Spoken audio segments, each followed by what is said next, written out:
Good evening to you, sir, and good evening to my co-host Leonard Gildari.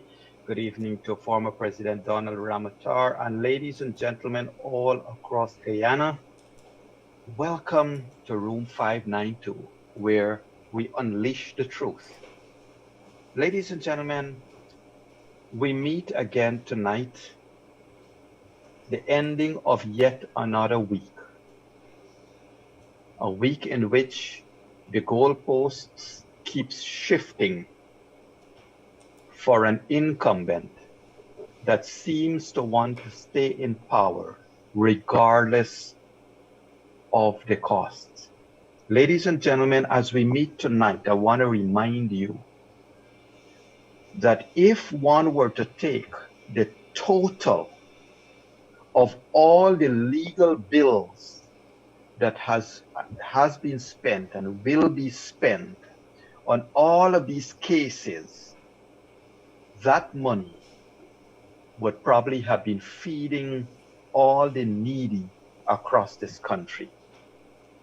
But ladies and gentlemen, Mr. Granger, his team continue to sit in office against the will of the electorate. They continue to occupy a seat even though the people of this country spoke since March 2nd and they were kicked out of power.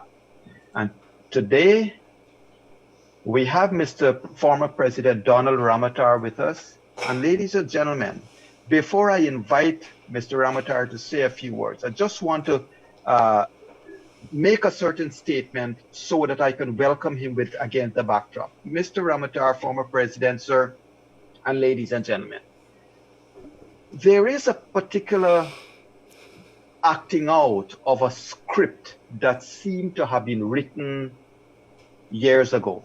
In 2017, Mr. Ramoutar, David Granger, in a meeting in Georgia, said to PNC colleagues there that he cannot see how APNO AFC could retain power in 2020.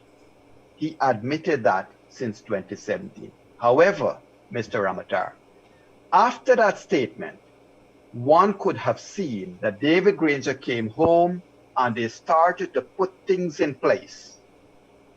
They were upset by the unexpected no confidence motion, but they started to put things in place to rig these very elections that he thought he could not win. Mr. Ramoutar, David Granger, it is alleged, well, not alleged, we all know this, David Granger went and he unilaterally appointed Patterson as the chairman of GCOM. To all the viewers and listeners out there, can you imagine if GCOM was chairman today, what would have happened? The moment Mingo did his declaration, it would have been done. Patterson would have done because that's why he was appointed. They did not expect that people would speak out against Patterson. Patterson appointed Mr. Lowenfield. Patterson appointed the secretariat as it is. And unfortunately, the good lady, Madam Claudia Singh, inherited these. So ladies and gentlemen, we have a unique problem. Mr. Donald Ramoutar, I bring you into this conversation, ask you for your comment here, sir, because you have lived through the dark years when Burnham would have massively rigged the Guyanese election, sir. Am I right to say that this script seems to have started before, and it seems like APNO FC spend their 5 years in power planning to rig an election instead of improving this country? Mr. Ramoutar, welcome to Room 592, sir. Thank you, and I endorse what you've said. And in fact, I believe that the conspiracy started much earlier, on the very moment that they got into the government. The very fact that they created a Ministry of Citizenship was the first signal. I wrote about that before in some of the articles and letters that I've been writing to the press, that there was no reason for that ministry to exist. It has never existed before. No one ever complained that in the Ministry of Home Affairs that there was too much of work to be done and so on and so forth. So my own view is that from the very beginning they had planned to rig the elections to stay in power, and that is because they know that what they wanted to do was to use the government more to enrich themselves than to do anything for the people of this country. What we're seeing happening in our country now? It's not politics anymore. The PNC has the leadership of the PNC, the small cabal that runs the PNC, is now showing the true nature. This is more of a mafia than it is a political party, because what they're trying to create a huge heist against the treasury of this country, against the assets of this country, for a very few, for a handful of people that controls the PNC. And that is what they're defending now, is some of the ill-gotten gains that they have had. I have heard some people and some articles are being written which I don't agree with. Some are international articles and local articles, and they're blaming oil for all of this. But this is not oil to be blamed for this. This is the nature of the PNC that we're dealing with. This is a gangster cabal in power that is intended that they don't care. They don't care of the consequences of this country. Imagine in a few days' time, Guyana will be at the international court to argue its case on the border issue with Venezuela. And what they're doing here, hanging on to power illegally, undemocratically and illegally, is harming us, harming every single Guyanese, whether they voted for PVP or whether they voted for APNU AFC. And it is a major damage to our society. That is an immediate consequence you can see of their anti-national, of their unpatriotic nature of this bunch that is now trying to stay on to power illegally, even though the people have said that they should go. You lived through some of the rigging that took place from 1964 to 1985. Mm. At one stage, I believe it was said that the 1985 elections were even more massively rigged than the ones before that. Um, Mr. Ramoutar, how would you compare this rig to Mm. the rigs of the 1980s? Mind you, ladies and gentlemen, we're not talking about the oil rig. And I know Mr. Grains will say he does. What is rigging? He doesn't like this word rigging. But Mr. Ramoutar, how do you compare this rig? Well, they all were horrible. I could tell you, they were all horrible. The 1973 with the shooting of the comrades at um, quarantine number 64, who were called. All they were calling for was to conquer the boats to the place of gold, and they said that Mhm. that was impossible to be done. And so all of and where they use a lot of force in order to impose themselves on the people of this country. And the Mhm. 1985, as you said, was most massively rigged. The Desmond Hoyt election was the most massively rigged elections in our country. You're true, completely true of what you said there. So I think they were all bad. The difference with this one is is is I think it took a step, additional step, than that is trying to steal the election in the full view of the whole world, in Mhm. which they have seems to have lost all pretense of shame and all pretense of self-respect, and in the full glare of the Guyanese people and of the international community, they tried to steal this election.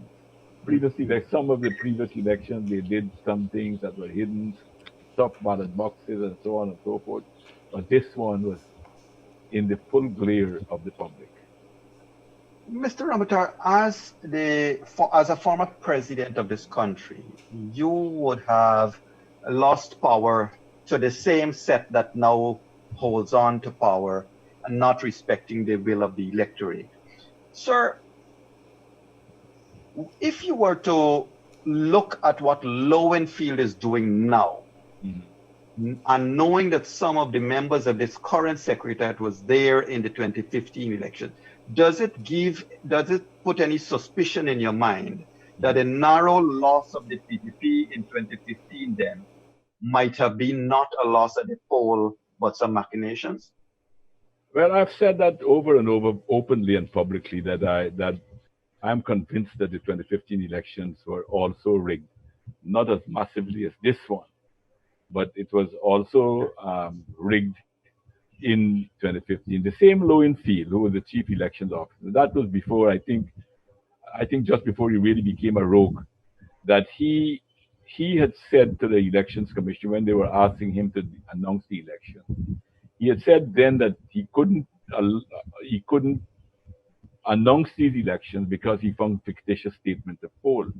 And the elections commissioners, the commission told him, well, announce the box that you are confident with. And he put aside 400 boxes. And then the next day, without anything changing, even though we had meetings with the commission, with Suraj Bali and all of them, and they promised to come back 22 boxes, they never did, and they went ahead and announced the elections. By then, Lowenfield was compromised completely because the steps that he took after. If he thought the elections were free and fair, why did he go to the extent of? He should have been very happy to have an audit of that elections and and to try to facilitate the elections petition that we've had. But he did everything to stop it. He contested it. It was amazing to see him contesting an elections, and which very clearly said to me that he became compromised, and Hmm. he began to do. And now it's more because you know that you heard about all the lands that he have been given over the last 5 years that he has acquired. This government has passed a lot of land and so forth to him. And I heard that he's buying up a lot of properties in the village that he came from on the quarantine. Hmm. So I think But, he's compromised himself tremendously. but you mentioned something extremely interesting there, Mr. Ramtar. Leonard, Hmm. former president has said just now something that is akin to what has happened again. He said that in the 2015 elections, this same gentleman had wanted to burn away over 400 boxes, and he ended up magically bringing them back in, but only burn away enough, which was, according to Mr. Ramatar, about 20 odd boxes, um, that gave the victory to APNU AFC. And it's like the same script again, Mr. Ramatar. Did I say that? Did I represent it well there, sir?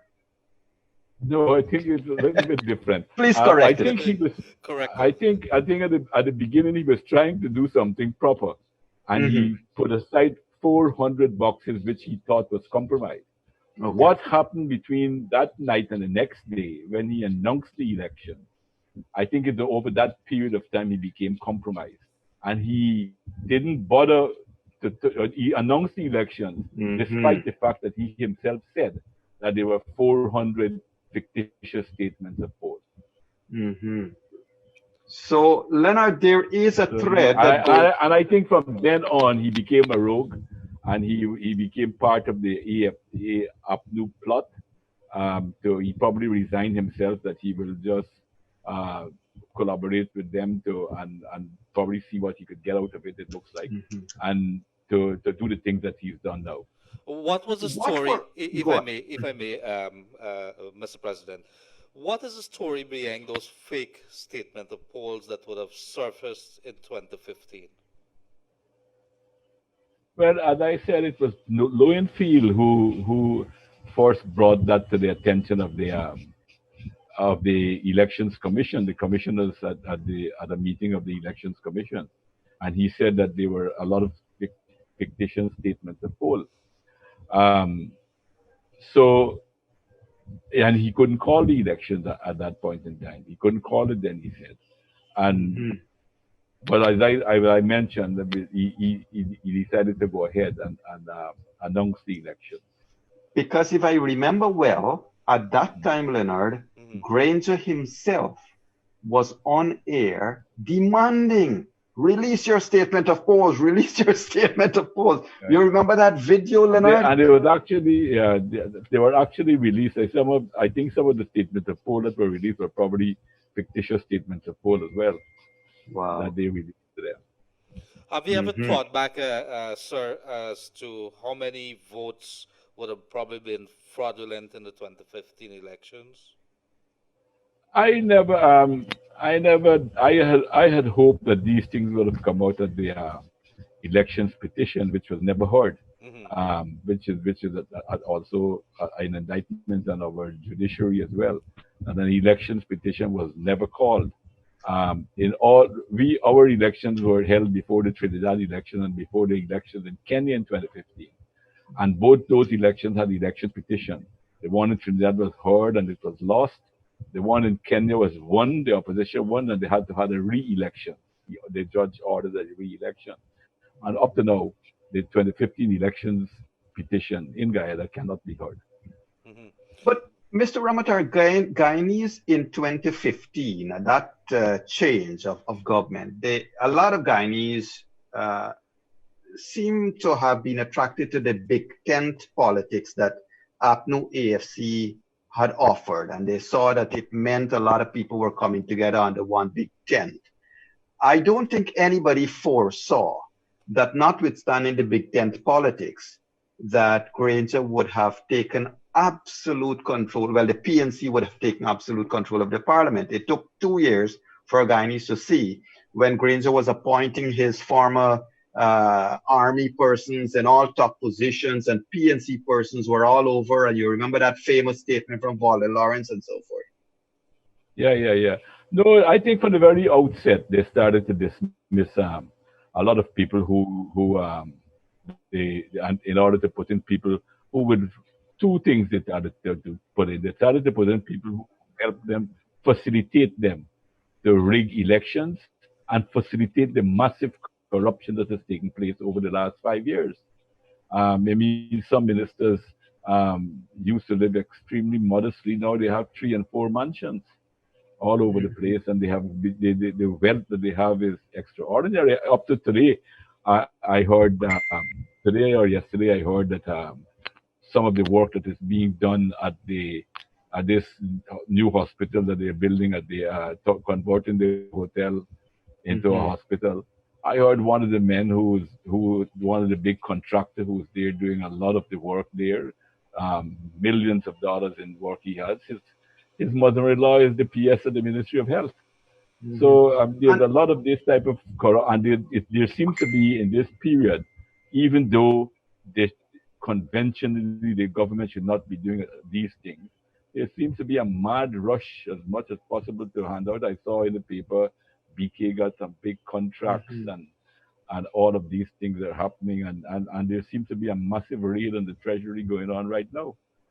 Well, there is no money in the treasury. But Mr. Ramatar, I want to come back to something that would have happened under your watch. Under your watch, Mm-hmm. you had pushed, and your government would have pushed the creation of a specialty hospital. And I think the bill, ladies and gentlemen, listen to this carefully.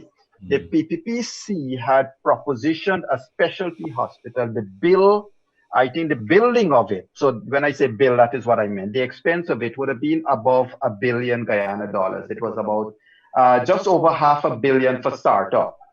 However, mind you, ladies and gentlemen, that was to build from scratch, to build from maiden ground right up. It was not to refurbish. Mr. Ramatar, that program would have been scrapped. I think the combined opposition would have voted that program to a dollar and virtually killed it. What went through former President Ramatar's mind when you see a refurbishing project Mm-hmm. that will be much more? I think conservative figures are that it would meet about $3 billion to complete that facility at Ocean View. Um, well, as you mentioned in your opening remarks, that I've been around for a while. Hmm. So not very much surprised me with this group that is running the country. These people, as I said, are proving to be not politicians, but mafia type operators. And their main purpose is very clear. I mean, it is so transparent now that their main purpose has nothing to do with development. Their main purpose has to do with getting themselves rich. That same project that you spoke about. It really started under former President Jack Dio, and then we had a lot of problems with the contractor, and we took the contractor to court, and we got judgment against him. and we seized a lot of steel and material that he had to repay some of them. It was enough to repay some of the money that we had advanced him. As soon as the government changed, in a matter of days, that whole container was handed over to BK and Tiwari, and therefore Mm-hmm. the government got nothing, and they scrapped the whole. They scrapped the whole. They had voted against it, but I think in Parliament we had passed it by a very slim majority, because one of their MPs got sick and wasn't there to vote, and we got it passed by a one vote, but and we would have moved ahead with it, and that is why we had taken the matter to the court, but when they Right. got in government, they scrapped it. They scrapped it, yeah. And And Mr. Yeah, go on. sorry about that. Jerry Govaya, Captain Jerry Govaya, would have been on this program a couple of weeks back, and he always keeps telling the story about the private sector's role in your conceding back in 2015, Mr. President.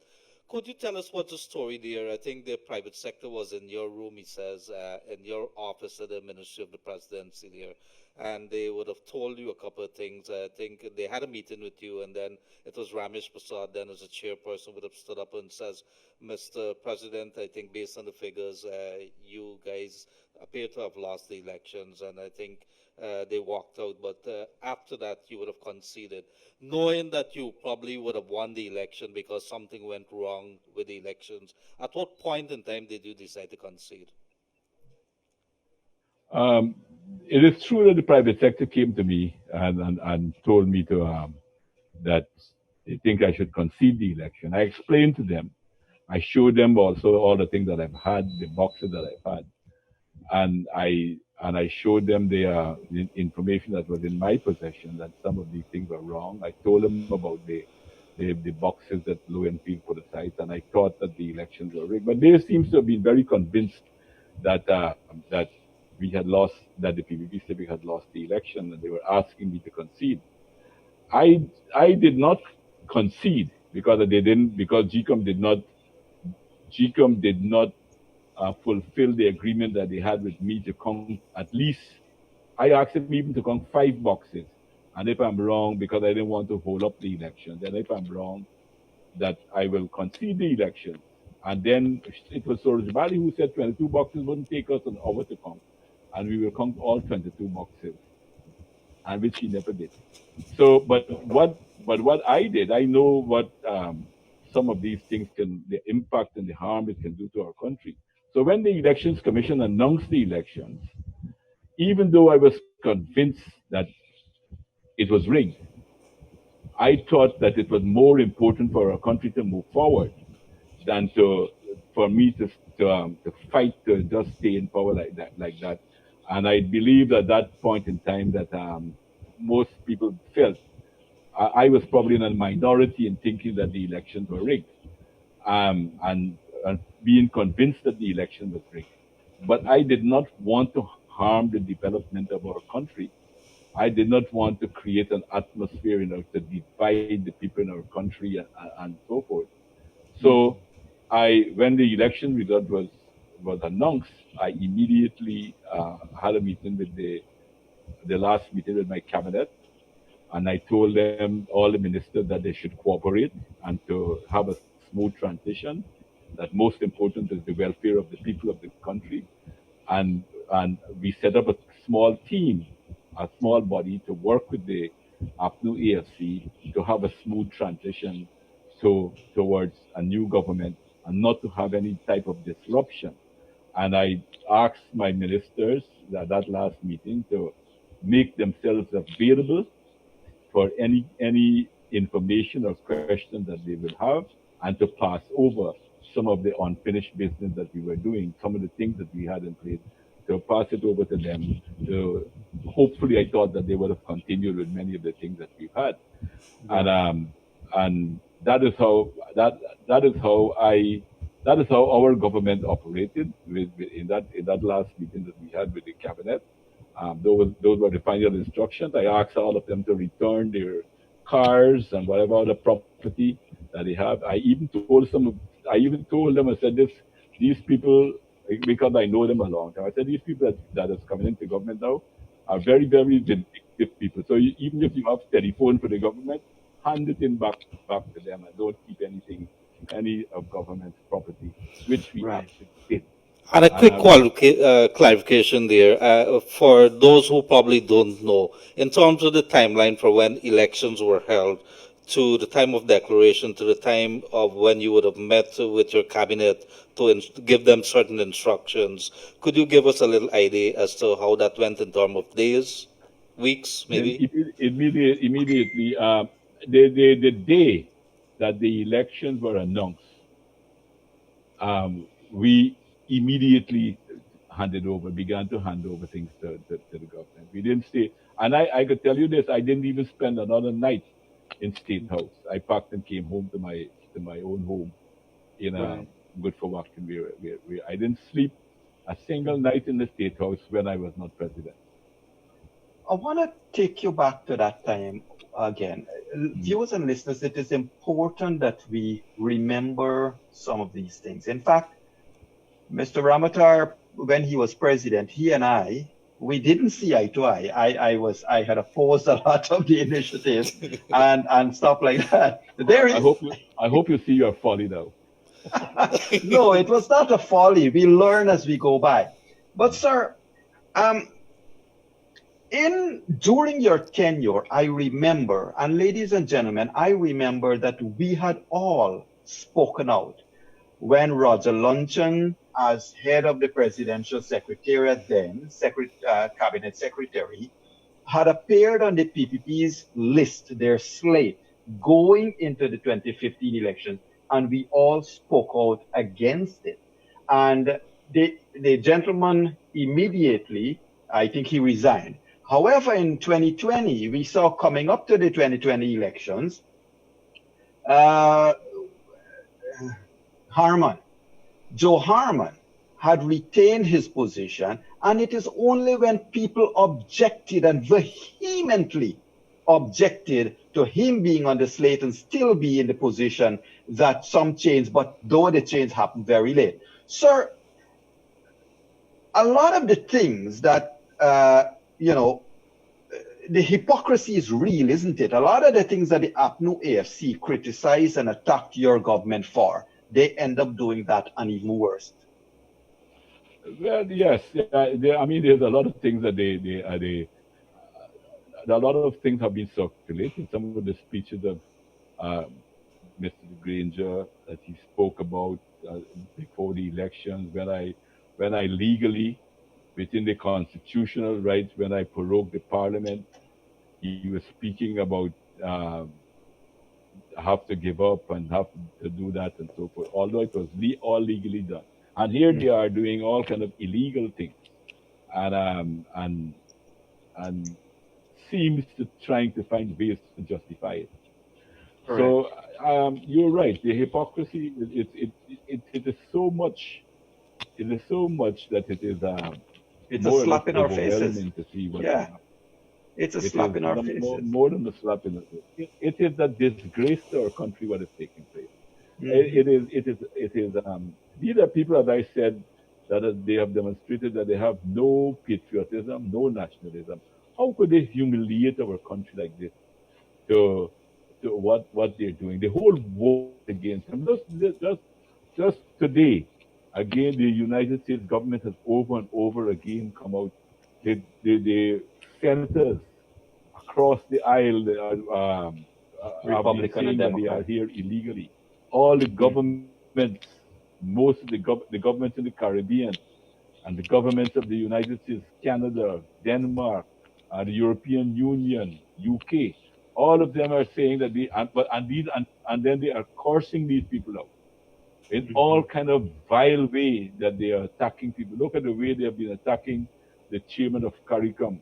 And I think the step that CARICOM has taken, the stand that CARICOM has taken, all of us in the Caribbean should be extremely proud of the quality of leadership that Nia Montley is giving the CARICOM right now. Right. And it was a very bold, and it tells you that CARICOM will no longer tolerate this type of nonsense that the PNC wants to get along with here. Mhm.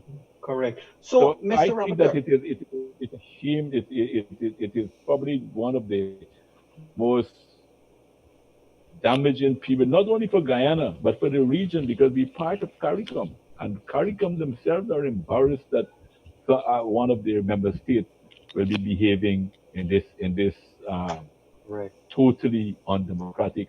I would even go so far to say, in this time, in this 21st century, it is almost an uncivilized type of behavior that we Mhm. see. Correct. So, ladies and gentlemen, I just wish to remind you all, and here I go. I just stole the thunder away from my co-host, Mr. Leonard Gildari. This was supposed to be his part to do, but we're brothers. Today, this I evening, think as you're a trying matter to of set fact, me up there. uh, this evening, as a matter of fact, Mr. Ramata referred to it just now. Three of the senators from both sides of the aisle, from the Republicans and Democrats, have asked the authorities in Guyana to begin a democratic transition of power. Let me repeat. The senators have asked the authorities in Guyana to begin a democratic transition of power. Mr. Ramatar, I don't know how else, what other words one could say to persons who have lost their ability to even feel an iota of embarrassment. What other words Well, can I tell people you, say? well, I think the logical thing to go is follow the money. So that's a normal statement I think you auditors um, Mm-hmm. like to use. Follow the money. This is not. I mean, you can't say that they're defending national interest. They're not defending the good name of the country. In fact, they're throwing it down the sewer. They the good name of Guyana. Therefore, they are defending self-interest here. Correct. Tremendous self-interest that they are defending. They're Let's ill-gotten talk a gains. little bit. Let's talk a little bit about the inner workings of government and good governance. You mentioned earlier. You mentioned the Ministry of Citizenship. Mm. Does Mr. Ramatar, former president, when you saw the creation of the Ministry of Citizenship, was it in your thought, or am I wrong to say that the Ministry of Citizenship was created for two purposes? One, well, three. One was to facilitate a potential rigging of these elections. Two was to basically dilute whatever powers would have gone to Ramzutan.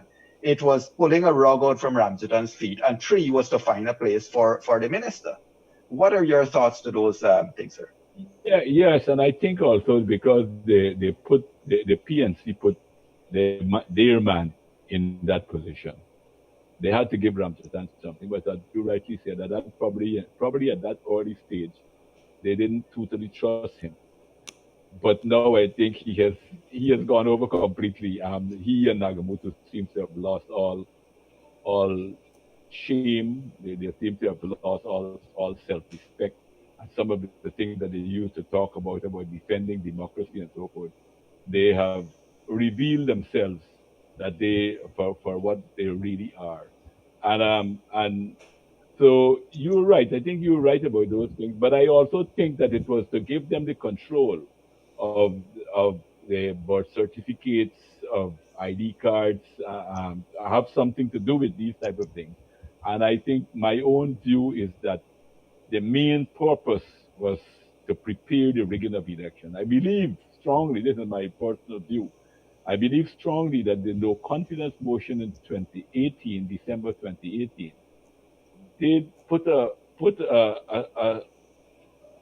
spoke in the wheel and upset their plans. And maybe because of that, they didn't get a chance. That is one of the reasons they were fighting to have house to house campaign, house to house registration, and so forth, because that is when that plan would have kicked in to rig the list so Mm-hmm. that they didn't have to do no massive rigging of the election if Mm-hmm. they had gotten opportunity to rig the list, and they didn't have that opportunity because of the no confidence motion. They couldn't go on, and they couldn't really discredit the list because the list was constantly being updated every 6 months, and the list itself was very, very clean and very Correct. good. But So I think that I think mhm, the main purpose, in my view, the main purpose was to use it to rig the election, which the no confidence motion snatched away from them. correct. So you mentioned two names there. You mentioned Mr. Cameron Ramsden and Moses Nagmutu. Those Mm. both of these men were your buddies. They were Yes. your comrades in arms. They were your colleagues. It is one of them, as of last week or week before, accused you accuse you in an attack, and I will tell you what was the attack, and you can comment on it if you don't mind, sir. They attacked you that you had hired some firm, and the purpose for which you hired this Cambridge Analytica was for them to create advertisements about Mandirs and Afro-Guyanese and Indo-Guyanese. What's your comment to that, sir? Well, I could ask you, have you ever seen such advertisement in I haven't, I platform? haven't, I And haven't seen. and secondly, I could tell you very clearly that Cambridge Analytica very emphatically had absolutely nothing to do with our elections campaign. They were not Mhm. involved in our elections campaign. Um, they were totally not involved in the Mhm. elections campaign that we've had. So that I could Right. put that to rest immediately. But I'm surprised that Nagamutu has been making this statement when he himself, I don't know if he knows that this PNC government paid millions to a company, they call themselves the CT Group, Cosby Crosby Textor, yes. Textor Yes. Group. Millions of dollars they paid to them. Since 2019, they had them working here. They had a meeting in State House Mhm. where Nagamutu and Ramjatan were present at that meeting as well. And they at the end, I think they so coming to the end. I understand that they didn't want to pay some more money, and they had some disagreements. So what Mark Corton, uh, and the top cabal of the PNC was there. So for Nagamutu to making that statement after he has been involved in something like this shows the Mhm. character, or how much he has degenerated. And I would say now, on reflection, that a lot of his posture in the past, it is very clear now that the posture that he adopted in the past, where he was not sincere about a lot of the things that he was doing.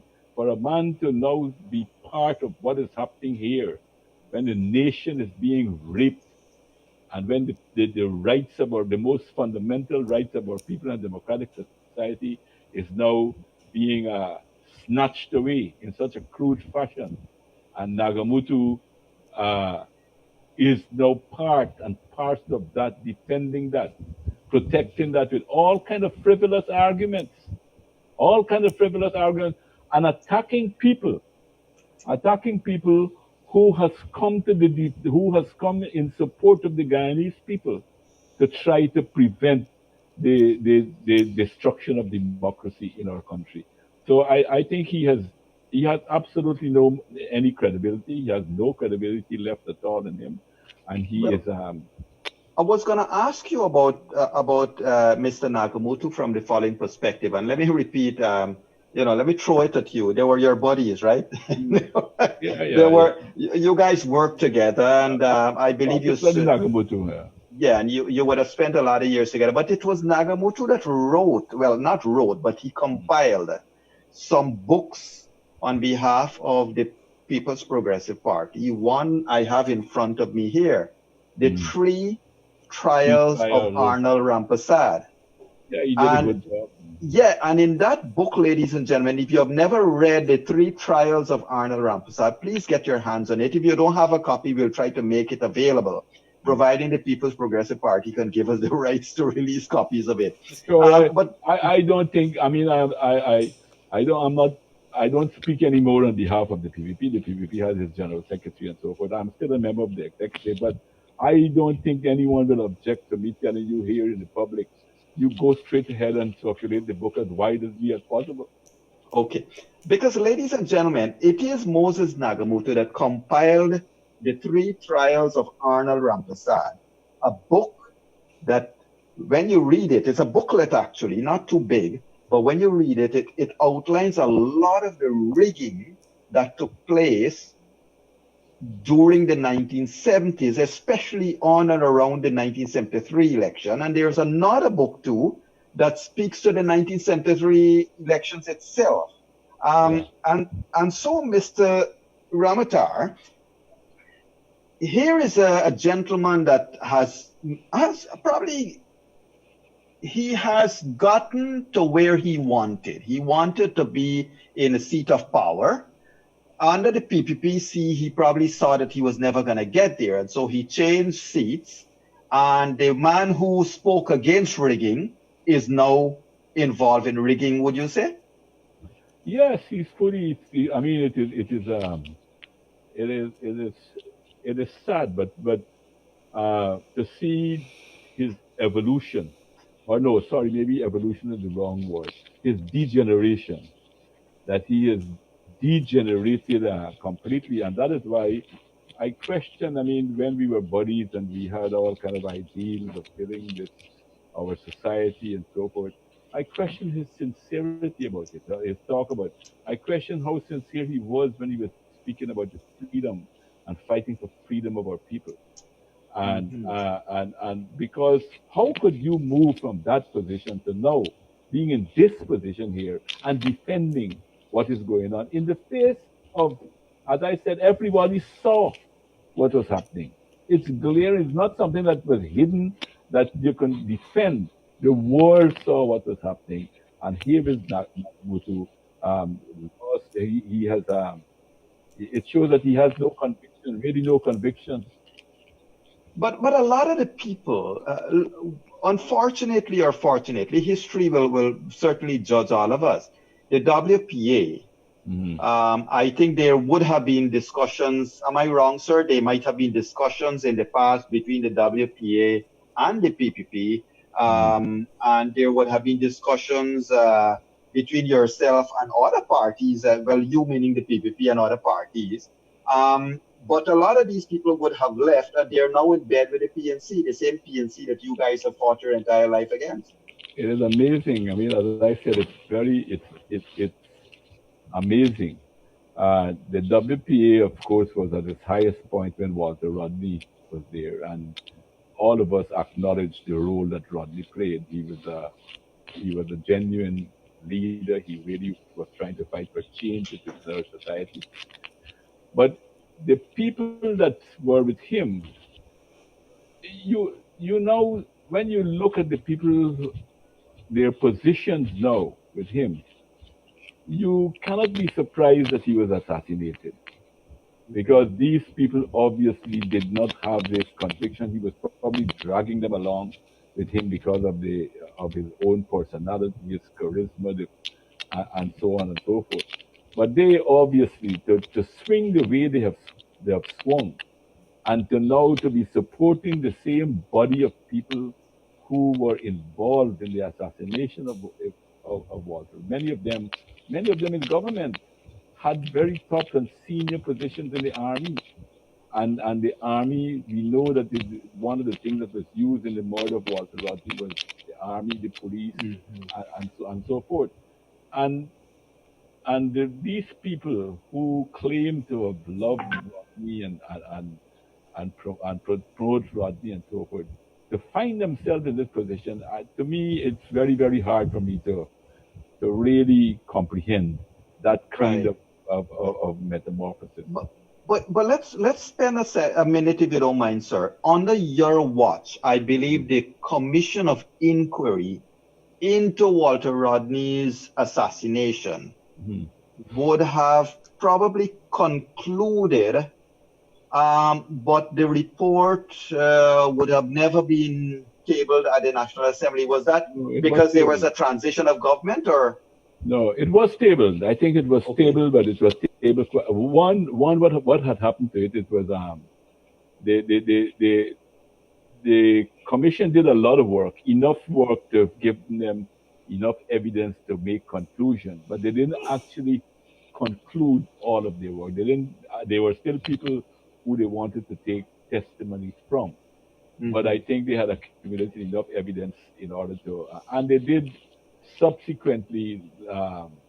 It was laid in the parliament subsequently, but what has happened? It was played down completely by the WPA themselves. They have never even spoken about it publicly, and it was completely tried to play it down so So that it. probably the WPA killed Walter Rodney the second time around.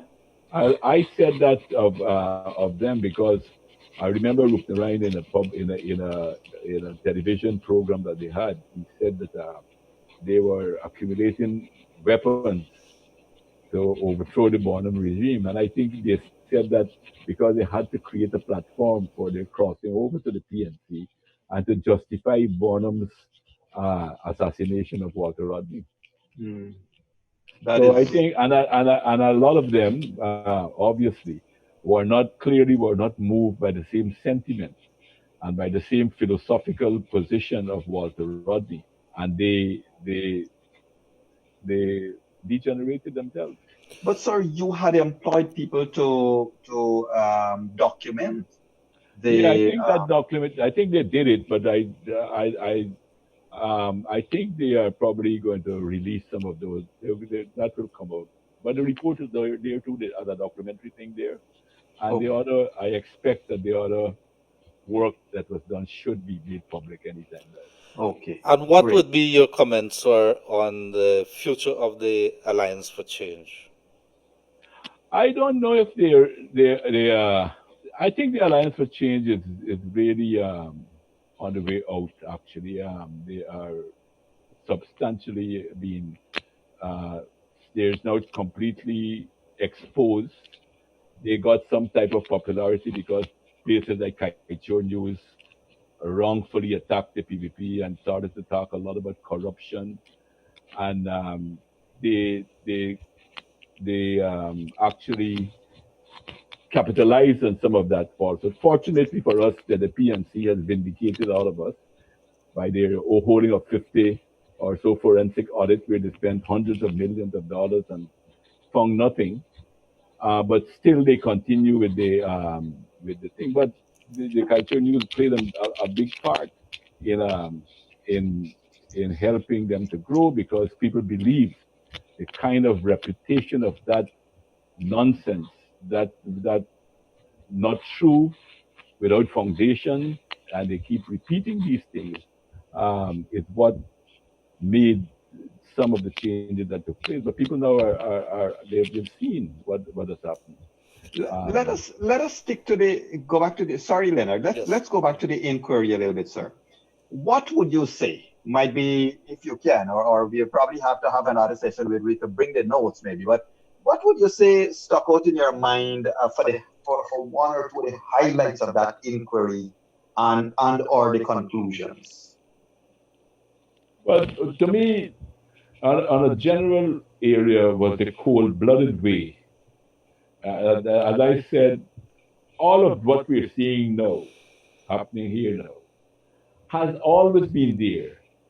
And the murder of Walter Rodney was like because Walter Rodney was threatening the power of the cabal, the small cabal that is running things here, the leadership of the PNC, not more than 20 or 30 people that have been enriching themselves at the expense of the Guyanese people. And the shocking thing to me was the cold-blooded way that the systematic way that they went about to assassinate the man for his own strong conviction and for the fact that he was fighting to. I think he was to use Walter Rodney to use Bob Marley's word. He was encouraging people to liberate themselves from mental slavery that the PNC had some of them in. Mhm. Let's just, if you don't mind, going back to your years as president, sir. What stands out for you, maybe foremost in your mind, as might have been one of the things that you would say, I did that, I'm proud of that. kind of thing that you Well, continue you to. realize that I was only president for 3.5 years, Mhm. and I saw my presidency as continuing the work that the PPP Civic has been doing from 1992, continue the good work. I supported all of the projects that the PPP had. I thought the Amila Falls, of, that if we had gotten that, we would have been in a far better position today. The Marriott Hotel was constructed mainly. It started under former President Jacques, but it was constructed under my time. I think that was extremely important, and it has been proving its worth as a good a good center. We have developed a lot of those areas, and under my 3 years, um, I would say that we have distributed more house lot than any other 3 year period in the history of this country, including the 23 years history of the PPP. And that also, some credit for that will also go to Irfan Ali, who was heading the ministry, and it shows that he has great capacity to get things done. He has a lot of capacity to work. He's a hard worker. He ran more than one ministry. And um, I remember I was going to appoint another minister to help to run tourism, and the whole tourist authority came to me and asked me to keep Irfan Ali there because of how receptive he was with them, and under his guidance of that ministry, how the tourism sector was growing. So what I would say is my great achievement that I'm proud of, that we kept the economy going at the period of time when I got into the government. It was height of the international financial and economic crisis in the world. Many countries in the Caribbean could not pay wages and salaries. Many countries in the United States, people were losing their jobs in the millions. Banks Mhm. were closing up and so forth. And in that period of time, we were actually um, our country, our economy was growing at a steady rate of 4.5% average over the period of Mhm. time. And we kept it growing because in the light of the worst financial and economic crisis in the world, and when a lot of our trade and economic relations internationally was tied with many of the countries that were going through the difficulties, the fact that we were able to do it was for me a very, and we did it also in the Right. face of tremendous opposition because we didn't have of the one seat minority. To show you how vindictive these people were, the the anti-money laundering bill was in place before I got into the government, and every time it needed to be renewed, to go to parliament to renew I it or to remember that. change it, they voted for it when they didn't have the majority. I But the remember that. moment they got the one seat majority, they use it to try to damage the very Mhm. heart of our economy, because the financial sector is at the very heart of your economy.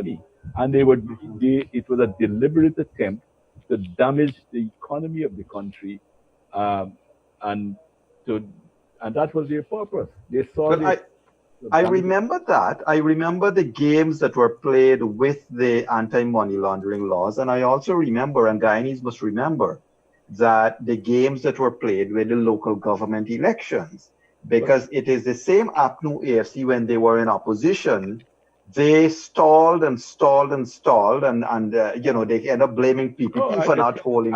I kept reminding people of that because I remember that the PPP was ready to go to election when after all that was needed to be done was done. We couldn't hold local government election before 2005 because of the new constitution, things that we were writing in the constitution.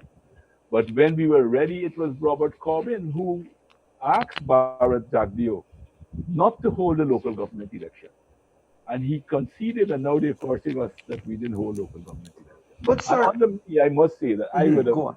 under me, I did promise in the campaign that I would hold local government elections, and I was ready to hold the local government elections. But the moment I had a one seat, when I had a minority in the parliament, I was anticipating every year that these people will bring a no confidence motion against me. And Mm-hmm. it and even when I spoke, one of the last meetings I've had with now de facto President Granger, um, we spoke about the local government elections. So I told him that I'm ready to hold it, but are you going to assure me that you're not going to vote for this no confidence motion? He said he can't give me that assurance because he gave his commitment to the AFC to vote.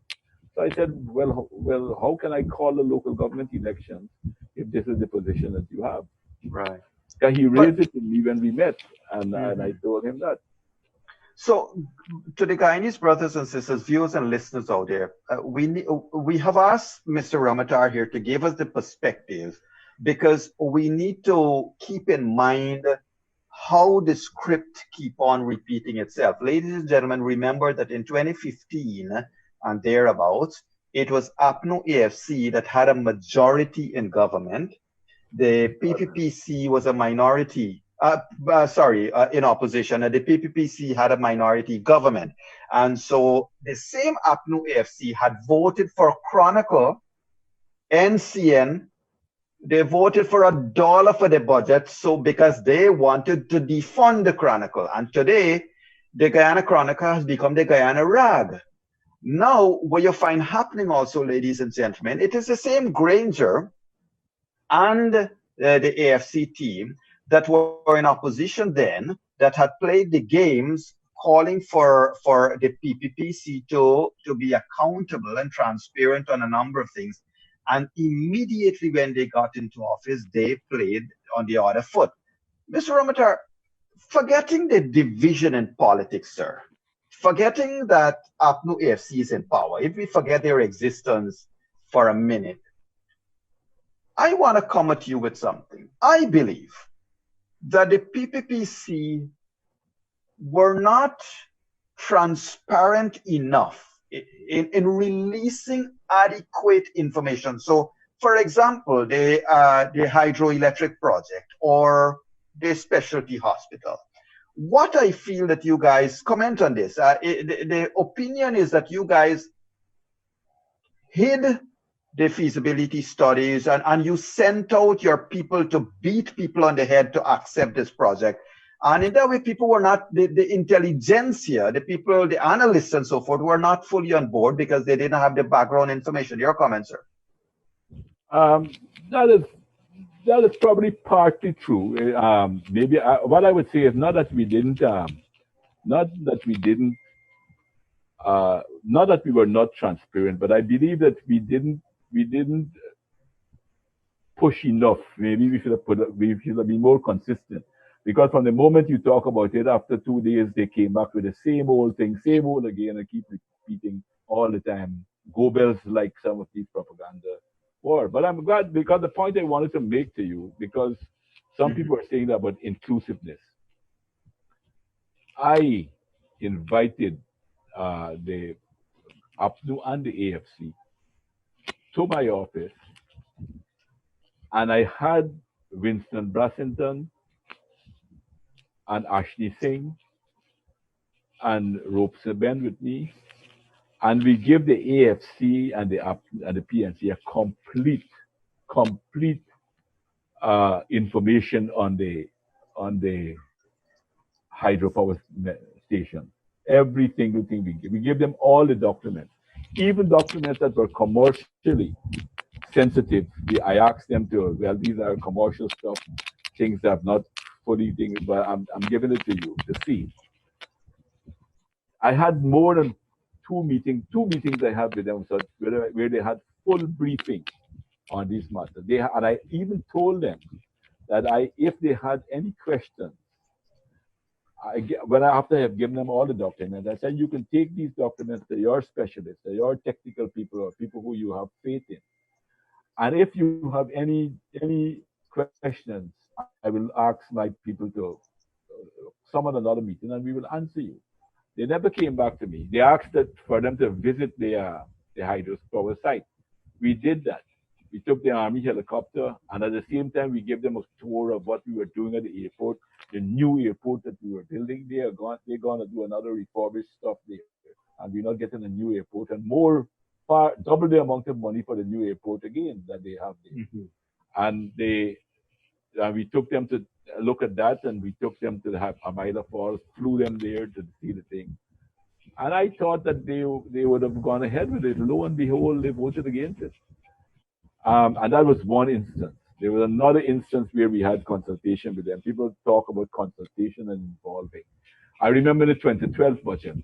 I was so elated when we had my meeting with them to talk about the budget and what was going on and what we can do. And they asked me that if I could increase the pension, the old age pension, a little bit more. And I said, sure. And in the parliament, um, I think it was Comrade Sam Hines who, no, it was Ashley who went and announced that we are moving ahead. And he mentioned publicly in the parliament that yes, it was on the request of the opposition leader in a meeting with me that we agreed that we would increase the old age pension and so forth. Mhm. Then we agreed that what was happening in Linden with the electricity question was a little bit of unfair to the rest of the nation, and that we would gradually bring it back into operation. They agreed with me. And then Comrade Sam Hines wrote his presentation to the National Assembly, showed it to Granger, who was the opposition leader at the time, and together with Ruth Narayan, they looked at it and they said it was all right. When Sam read it out, lo and behold, before the day was over, it was like, what was the biblical thing? Before the cock crowed twice, thou shalt deny me thrice. That is what happened. That is what happened. So when you Right. talk about all of these inclusiveness and working together, it is very difficult to work with people who are so unprincipled.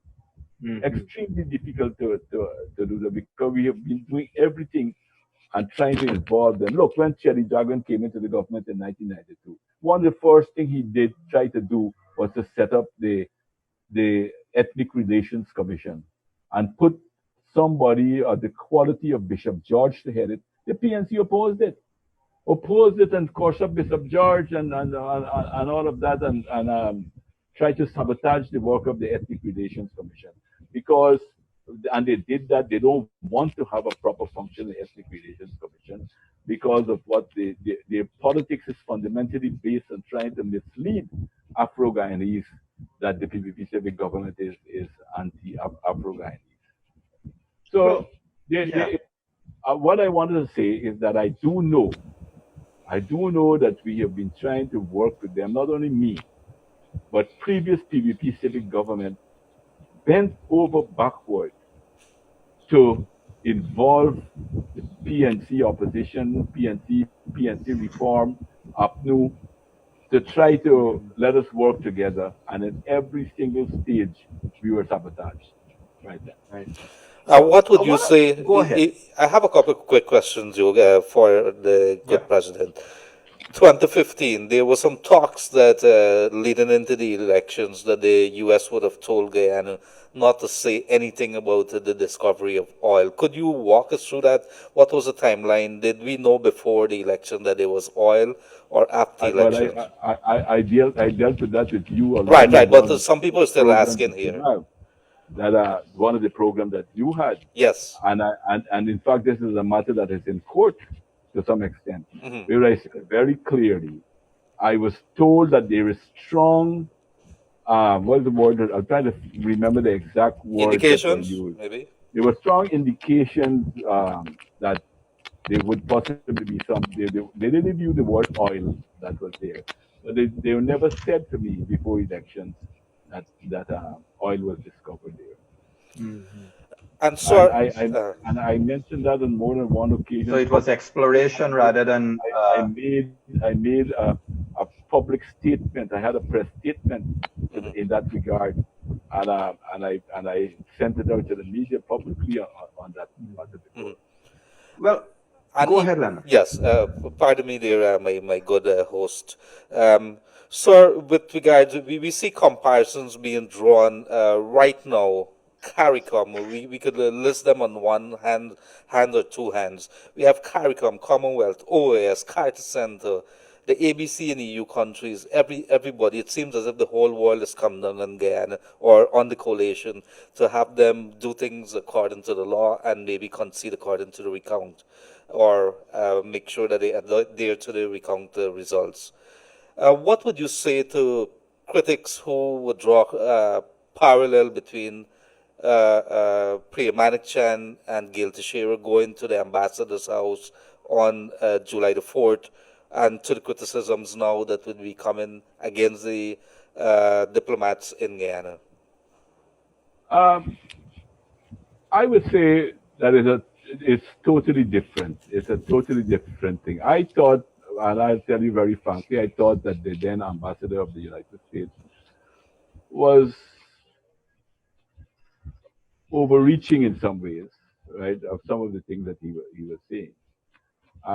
I was out of the country actually when this happened, and I thought that he was. I think that was the feeling in our cabinet a lot of the time, that some of the comments that he was making, and sometimes we feel without any basis and so forth. That and we were answering him. We were answering him to defend our country and our country's integrity.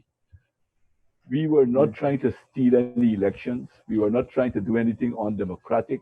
We were not breaking any laws. We were not violating any constitution or anything of that nature. So it was vastly different. It was a vastly different type of situation um, than than now. Um, the Americans and the British and the Canadians and the European Union and all of that are standing up in support of our Constitution. Our Constitution, they're standing up to support. They're standing up to support our electoral system. They're standing up to support our laws. This is laudable that you have the international community standing up to defend standing up on the side of the Guyanese people Hmm. to defend their fundamental. This is a very fundamental right. When Priya and Gail went to the ambassador's house, they were not fighting them down because they were not defending these rights and so forth. We would never.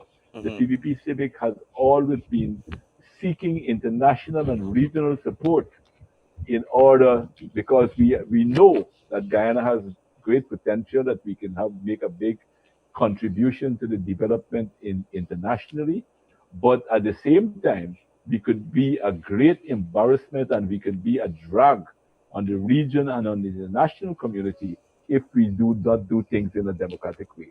And with all the criticism whatever criticism people have against the PVP civic government, they cannot accuse us of being undemocratic. And if I may, one other question. What would Donald Ramoutar, who some would have viewed conceded with grace, say to David Granger at this point in time? Could he walk away also with some level of respect after all that would have occurred after March the 2nd? Well, I think that he would have been in a far better position if he had done these things earlier. But I still think there's a window, a small window for him, that he can stand up and put an end to this thing. He himself is seeing the harm. I don't know if he's seeing it. He's an intelligent man, and he must be recognizing the damage that this is doing to our country. He must be recognizing the harm that is taking place. He must know about our case that we have on the 30th of June with Venezuela. Why is he endangering us? He must know that he lost the elections. That's the fundamental thing. I don't think that I lost the elections, but I couldn't put my country in danger and put people against each other and all of that. But he has clearly lost an election.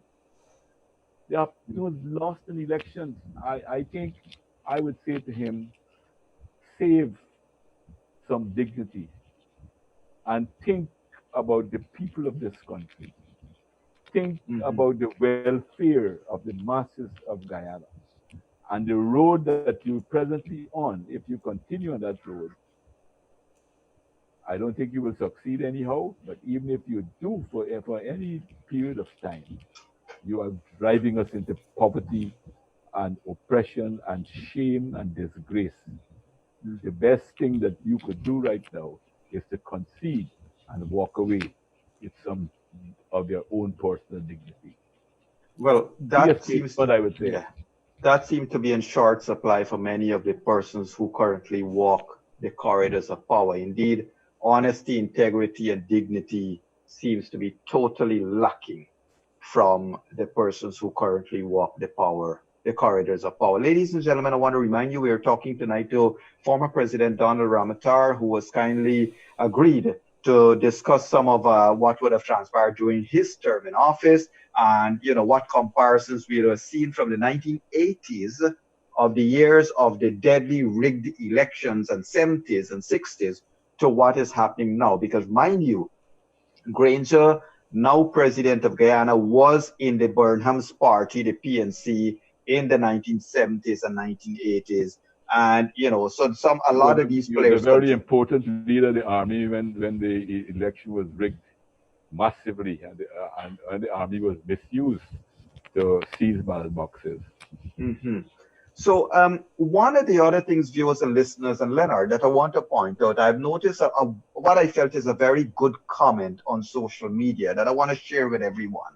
Um, Mr. Vincent Alexander, a little while back in room 592, Leonard, he took credit. He said that it was because of his intervention, certain things was not allowed to have taken place in a previous election.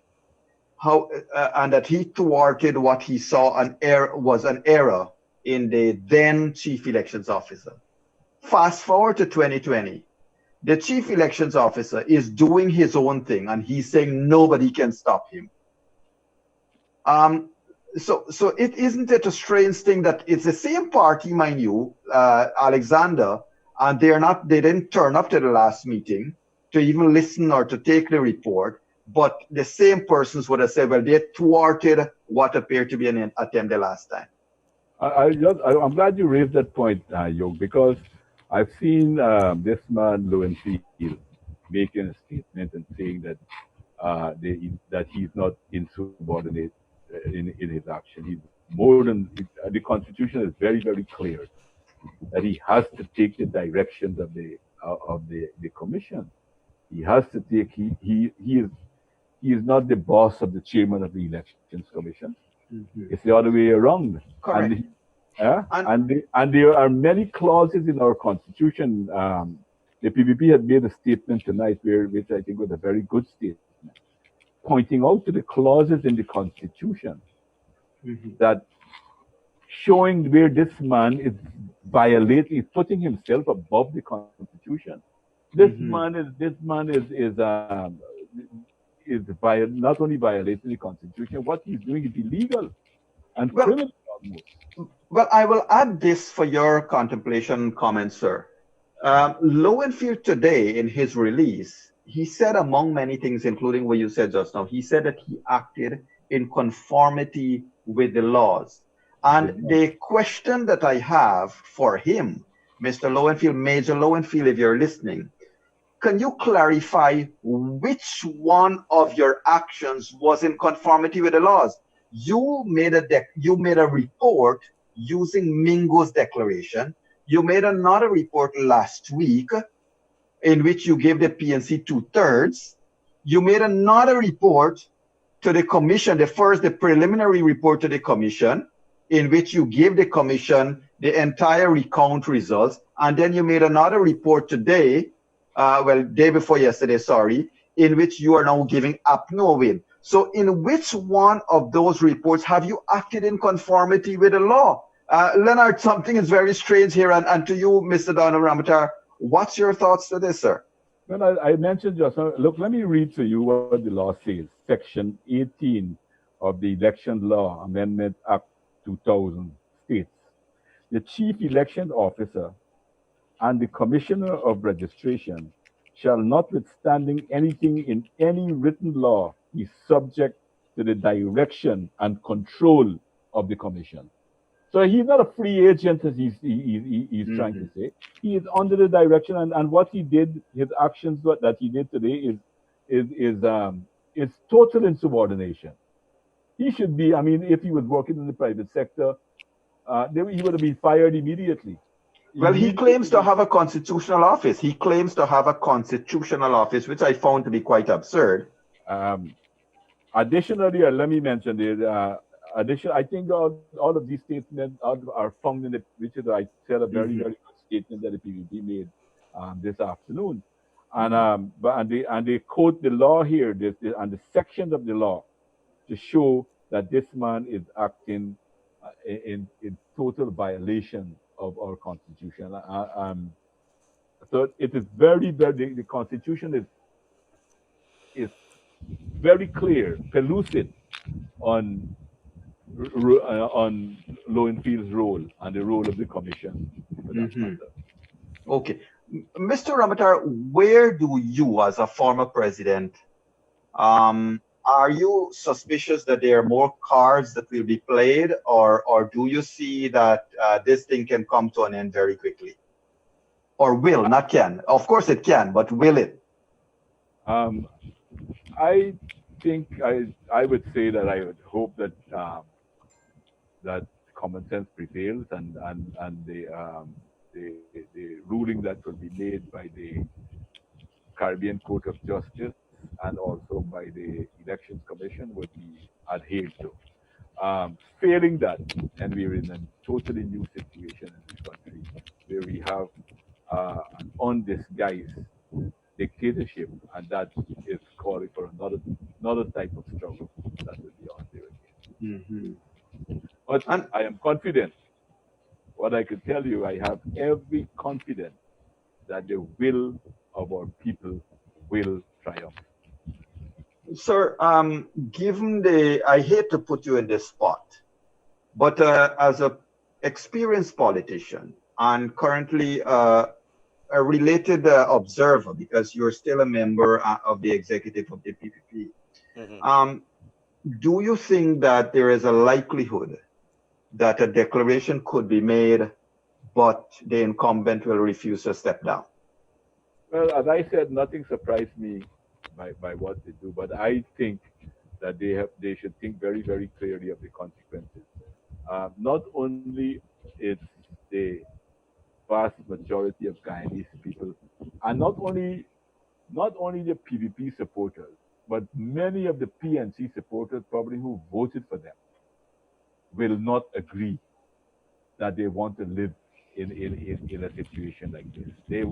Many of them, I will say that they will not be in agreement. So the 15,000 votes that the PVP beat them by in the elections will turn into hundreds of thousands more, because I have faith in uh, the collective intelligence of the Guyanese people. So I think it will be even stronger. Secondly, the the PNC has no support. This government, this coalition has no support in our region.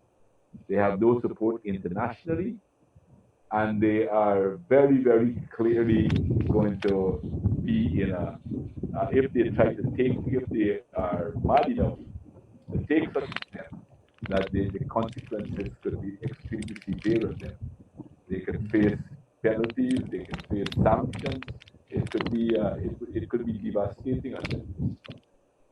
And the current situation, though, sir, where the people of Guyana is concerned, what message does Mr. Donald Ramoutar, as a former president, still active politician, because you still give advice to your party and you're still in the executive, what advice you have to the frustrated Guyanese that feel that they're being strangled presently? What will you say? I would say, first of all, that some of the feelings that they feel, maybe frustration and so forth, it's quite understandable, and they will be less than humans if they didn't feel some level of frustration because of what of the behavior of this cabal, what they're doing to our country. They're dragging us, they're making us laugh and stuck to some extent. Some of the things that they're doing from the time of the no confidence motion, the famous 34 and 33, which is the majority of 65. All of those things are have done a lot of harm to our prestige and to our people. So I would say to them that we are very close, in my view, in my considered view, we are very, very close to bringing all of this shenanigan to an end when we can focus our energy on construction, on development, of lifting people out of poverty, of creating employment for people, of carrying our country forward to allow it to realize its full potential. That is what I would say that I am optimistic, and I want to urge them to also be optimistic and to be confident that this long night is coming to an end.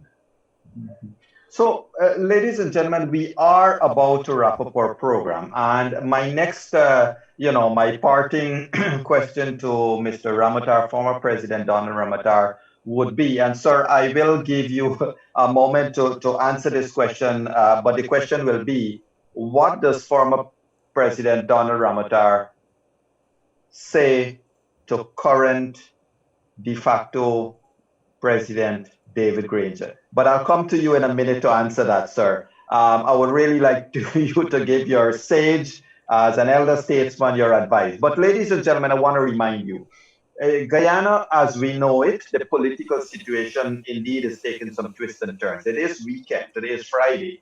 And, from Leonard Gildari and Kaito Radio and yours truly, we do hope you have a great weekend. But remember, ladies and gentlemen, the truth about the strength of Guyanese resides not within the hands of the politicians, but resides within your hands, the people of this country.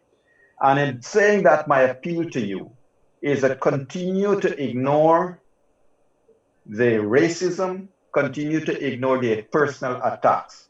Try to concentrate and remain focused on the issues. And the issues are as plain as day that the current set of politicians continue to attempt to rig these elections, and they continue to attempt to stay in power even though the electorate kicked them out on March 2nd. And with each passing day, they're spending your money, taxpayers' money, to make themselves look good, feel good. And they're entering into contracts that will really mess this country up when the new government is sworn in. Mr. Ramatar, your words to David Granger. And before we go, just a quick question maybe. Are we going to see a Mr. Ramatar being part of PVP government? Um, Put it this way, I'm not looking for work. I'm not looking, but I am always available to my party if I want I want the PVP civic government to succeed because I want Guyana to succeed, and if they feel that there's anything that I could do to help, I will be willing to help. I will be willing to do as much as I can to see the people of this country realize their Mhm. dream. And to come to your question, So, Joe, yes, what would you say to I would current say that President David? I would tell him that our country is suffering a lot. People are hurting. Many people right across the board in this country, they are hurting. Businesses are hurting. The working people of this country are suffering tremendously. And it has a direct link to the political situation that exists in Guyana today. And he can play a very important role by conceding that the APNU AFC that they have lost the election and let us have a civilized and peaceful transition to and have a developed country. And we let us try, as you mentioned, Joe, let us, as the PVP has always been doing, try to keep the debate on issues, on policies and issues, and things that will help. our country to grow, and not only for our country to grow, but for our people to grow culturally and intellectually as well in civilized and honest debates. And I would urge the de facto president, Mr. Granger, to think about that and think about the harm that is being done to the country by the resistance that they're putting up in the face of everyone pointing that the fact that they've lost the election and urging you to go on the side of democracy and concede. Thank you. Well, thank you so much, former President Mr. Donald Ramoutar. Ladies and gentlemen, it's been a pleasure to have Mr. Ramoutar with us tonight to relive some of the lessons and to, of course, give his own thoughts about what is happening with these elections that are being rigged in Guyana. As we know, ladies and gentlemen, a lot of institutions, a lot of religious and social bodies are calling on Mr. Granger to concede. He can, of course, put everything to a quick end, put all this agony to a quick end by conceding. However, he continues to hold on to power, and we certainly pray for the good health of all of our leaders in Guyana. And Leonard Gildari, the Center for Interreligious Dialogue, has just sent me a note too that they continue to pray for the health of all the leaders in Guyana. But they continue to ask that Mr. Here you go, I call your name, sir, Mr. David Granger, do the right thing and concede and let Guyana move on. Ladies and gentlemen, it's been a pleasure to have you all in room 592 and along with my co-host, Mr. Leonard Gildari. As we wish you to have a great weekend, I want to remind Kevin Smith. Kevin, I'm giving you back a minute of the night. And so we're going to make that up, my brother. Former President Ramoutar, thank you so much for being with us tonight, sir. Leonard Thank you Gildari. for having me. And I want to take the opportunity to extend my best regard to all your viewers. Both, and I've noticed that you have sometimes I hear you calling people in Hong Kong and all over. So Yes. I send my greetings to all of you. Thank you. Thank you. Leonard Gildari, what's the plan for the weekend, my friend? I have absolutely no idea. I think you need a break. I heard your voice cracking up today. I think you need some rest. But guess what? The people are waiting. So we'd have to see what develops. We could Let probably us see see you how things tomorrow. go. And of course, we could probably ask the president, Donald Ramoutar, to come back again, too.